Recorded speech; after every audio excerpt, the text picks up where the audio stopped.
इसे कोई अंधविश्वास नहीं कहा जा सकता है।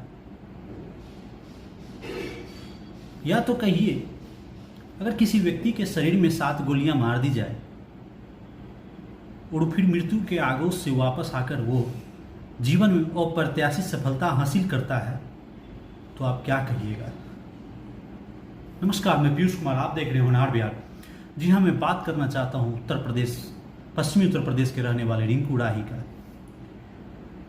रिंकू राही 2007 में मुजफ्फरनगर के पीसीएस अधिकारी हुआ करते थे। उस वक्त उनके ऑफिस में एक घोटाला हुआ था। उस घोटाला था स्कॉलरशिप घोटाला। वो घोटाला लगभग 100 करोड़ के आसपास का था। इस घोटाले में कम से कम वहां के अधिकारी और अन्य माफियाओं का हाथ था। चूंकि माफियाओं का हाथ था तो वो छोटी मोटी रकम थी नहीं, वो 100 करोड़ की रकम थी, जिसके कारण वो माफियाओं की नज़र पे चढ़ गए। और 2009 में उनको गोलियों से भून दिया गया। उनके ऊपर 7 गोलियां बरसाई गई, लगभग मृत्यु के समान छोड़कर उनको छोड़ा गया। 7 गोलियां में 3 गोलियां उनके चेहरे पर लगी, एक आंख पे, एक कान में, दूसरा जबड़ा पे, और 4 गोलियां उनके पूरे शरीर में।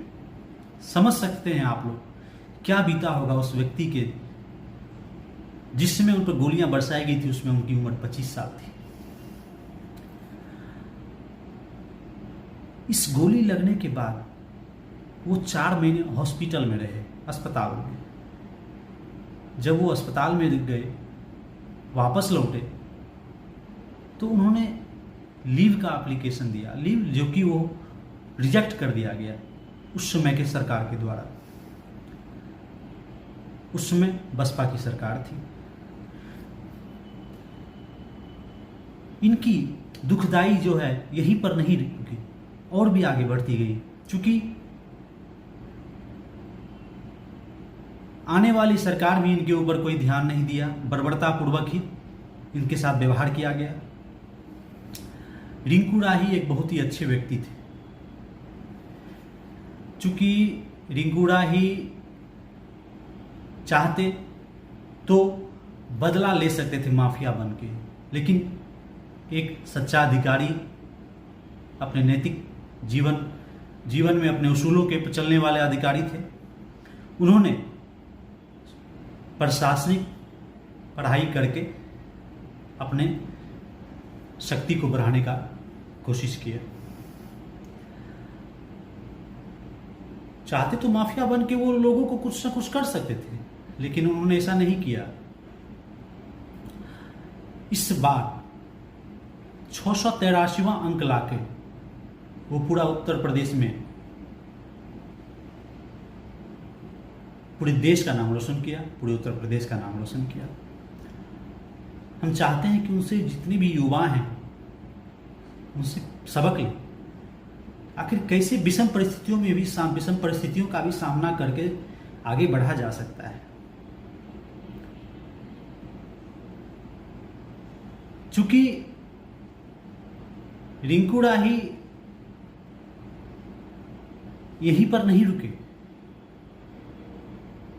उनका जीवन शुरू से ही दुखदाई रहा। उनके माता पिता, दादा दादी, चूंकि दादा थे उनके घर में कमाने वाले, जिसमें उनके पिता की उम्र 10 साल थी, उसी समय उनके दादाजी चल बसे। तो उनकी दादी अकेले कमा नहीं सकती थी, इसलिए पिता को उनके कमाई में योगदान देना पड़ा। धीरे धीरे अपने बौद्धिक कुशलता के बल पे रिंकू राही अपने जीवन में आगे बढ़ते गए, विषम परिस्थितियों का सामना करते हुए। आज रिंकू राही एक आईएएस ऑफिसर बनकर पूरे देश में नाम रोशन किया। रिंकू राही पर जितने भी हमले करने वाले व्यक्ति थे वो आज सभी जेल में हैं।